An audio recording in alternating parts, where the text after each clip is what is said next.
할렐루야. 4월 16일 목요일 주님의 말씀으로 하루를 시작하는 우리 성도님들을 축복합니다. 미국의 유명한 목회자이자 저자인 찰스 스윈돌이 이런 말을 했습니다. 우리에게 닥치는 모든 문제는 하나님이 임명하신 교관이다. 오늘도 우리 삶 가운데 이런저런 어려움과 문제들이 닥쳐오지만 이 모든 것들을 통하여 하나님이 우리를 하나님 나라의 군인으로 영적인 장수로서 훈련하시는 줄을 믿습니다. 오늘 함께 나눌 말씀은 신명기 6장 1절부터 9절의 말씀입니다. 이것은 너희 하나님 여호와께서 내게 지시해 너희에게 가르치라고 하신 그 명령과 규례와 법도니 너희가 요단강을 건너가 차지할 그 땅에서 너희가 지켜야 할 것이다. 그래야 너희와 너희 자손들과 그들 뒤의 자손들이 내게 너희에게 주는 그분의 모든 규례와 명령을 지켜 너희가 사는 동안 너희 하나님 여호와를 경외하게 될 것이고 그러면 너희가 오래오래 살 수 있게 될 것이다. 이스라엘아, 듣고 삼가 지키라. 그러면 너희 조상들의 하나님 여호와께서 너희에게 약속하신 대로 너희가 잘되고 젖과 꿀이 흐르는 그 땅에서 번창할 것이다. 이스라엘아, 들으라. 우리 하나님 여호와는 오직 한 분인 여호와시다. 너는 내 온 마음을 다하고 영혼을 다하고 힘을 다해서 내 하나님 여호와를 사랑하여라. 내가 오늘 너희에게 주는 이 명령들을 내 마음에 새겨 너희 자녀들에게 잘 가르치되 너희가 집에 앉아 있을 때나 길을 걸을 때나 누울 때나 일어날 때 그들에게 말해주라. 또 너는 그것들을 내 손목에 메고 내 이마에 둘러라. 그것들을 너희 집 문설주와 대문에 적어두라. 오늘 1절 말씀에 보면 하나님께서 모세를 통하여 요단강을 건너기 직전에 있는 이스라엘 백성들에게 한 가지를 강조하십니다. 그것은 바로 하나님의 명령과 규례와 법도입니다. 이것을 한 단어로 바꾸면 율법이라고 할 수 있고 하나님의 말씀이라고 할 수 있죠. 그리고 2절 말씀에서는요, 하나님께서 이들에게 율법을 주신 이유, 율법을 가르치게 하신 이유, 율법을 지키게 하신 이유에 대해서 이야기를 하십니다. 그것은 무엇입니까? 하나님을 경외하게 하기 위하여, 여호와 하나님을 경외하게 하기 위하여 하나님이 이 율법을 주셨고 가르치게 하셨고 지키게 하셨다라고 말씀하십니다. 오늘 2절 말씀 가운데 여러분 경외라는 단어가 있죠. 이 경외에 한번 동그라미를 쳐보십시오. 우리는 흔히 경외라는 것을 생각할 때에 하나님을 경외하는 것은 감정의 차원이라고 우리는 생각합니다. 하나님을 무서워하는 것, 하나님을 두려워하는 것이지요. 그러나 진정한 하나님 경외는 무엇입니까? 그것은 오늘 말씀에 의하면요, 감정의 차원을 넘어서서 행위의 차원으로 완성된다는 것을 우리는 알 수 있습니다. 그래서 오늘 신명기 말씀에서도 여호와를 경외하는 것은 그분의 명령과 규례와 법도를 지켜서 행하는 것이다. 그것을 강조하고 있어요. 하나님을 단순히 두려워하는 것이 아니라 하나님의 말씀을 준행할 때에 그것이 진정한 여호와 하나님을 경외하는 하나님 백성의 삶이라는 것이죠. 여러분, 오늘 우리가 하나님을 경외하고 있는지 아니면 내가 하나님을 경외하지 않고 있는지 우리가 정확하게 알아볼 수 있는 바로미터가 있습니다. 그것은 무엇입니까? 내가 오늘 이 하나님의 말씀을 준행하고 있다면 나는 진정으로 하나님을 경외하는 사람인 것이죠. 그러나 내가 지금 하나님의 말씀을 소홀히 하고 하나님의 말씀에 역행하고 있다면 나에게는 아직 하나님 경외함이 부족한 것입니다. 여러분, 하나님의 말씀을 준행함으로 하나님 경외를 완성하는 하나님의 복된 백성이 되기를 축복합니다. 오늘 3절 말씀을 다시 한번 읽어보겠습니다.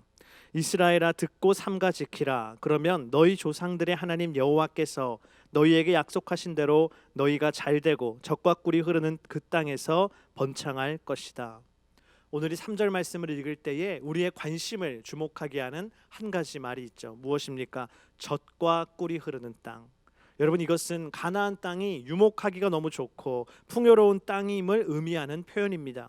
목축이 너무나 잘 되기 때문에 젖이 흐른다라고 하였고 농사가 너무나 잘 되기 때문에 꿀이 흐른다라고 표현한 것이죠. 그런데 여러분, 주목할 만한 점이 있습니다. 우리는 젖과 꿀이 흐르는 땅에 들어가면 그 환경이 너무나 좋기 때문에 자연히 내가 그 땅에서 번창할 것이다 라고 우리는 생각합니다. 아마 이스라엘 백성들도 가나안 땅에 들어가면서요, 그런 기대를 갖고 있었는지 모르겠습니다.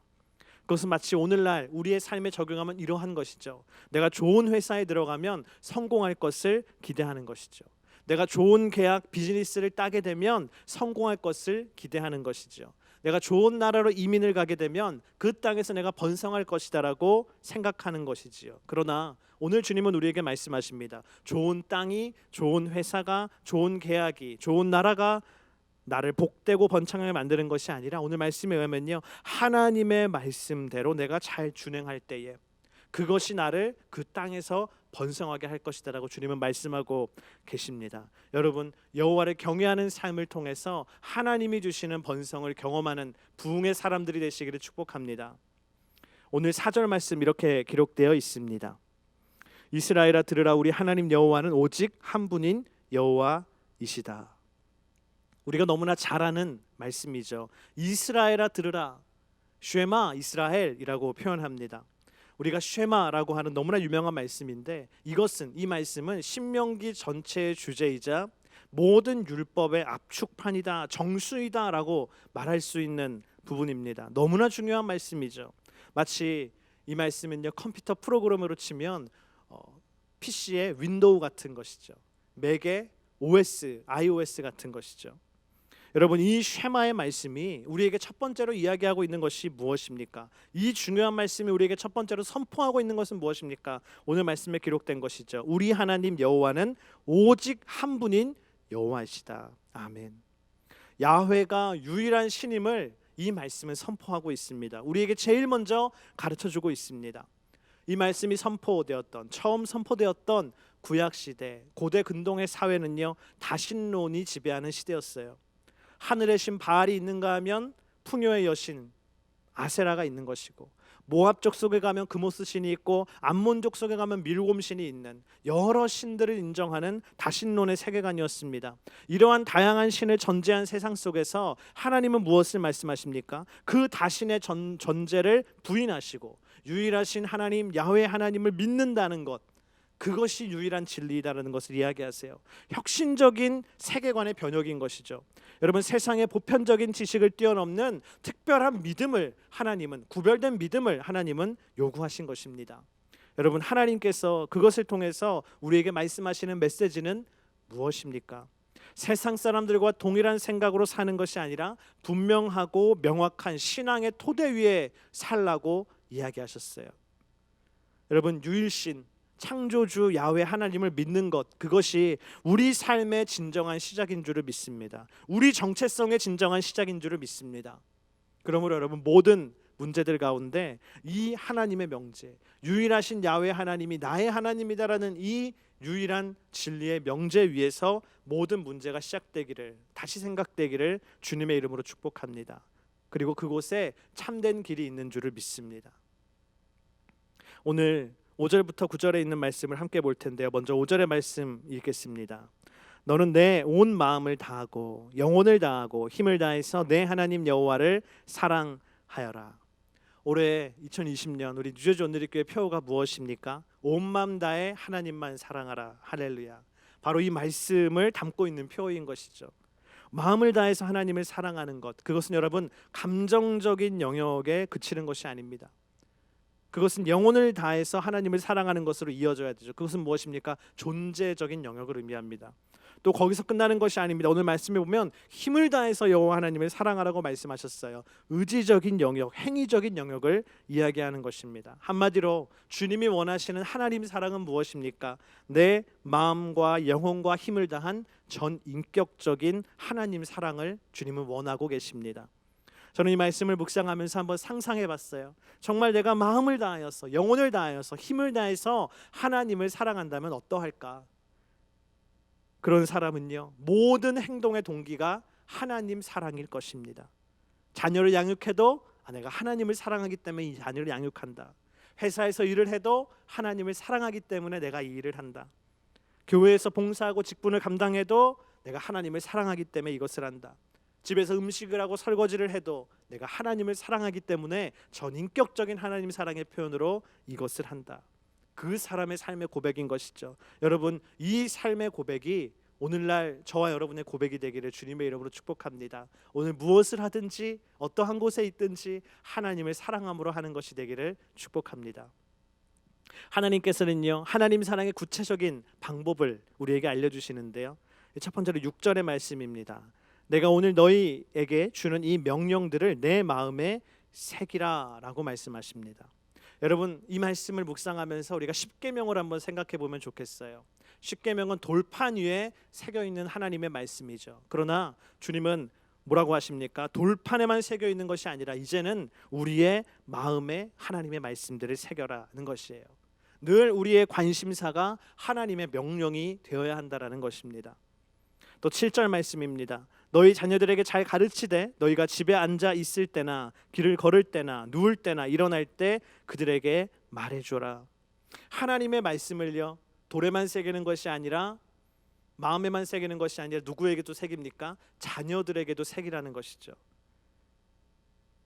그리고 오늘 말씀에 너희 자녀들에게 그냥 가르치지 말고 하나님이 잘 가르치라 그랬는데요, 이 원어적인 의미는 뭐냐면 엄격하고 매우 강하게 가르쳐라.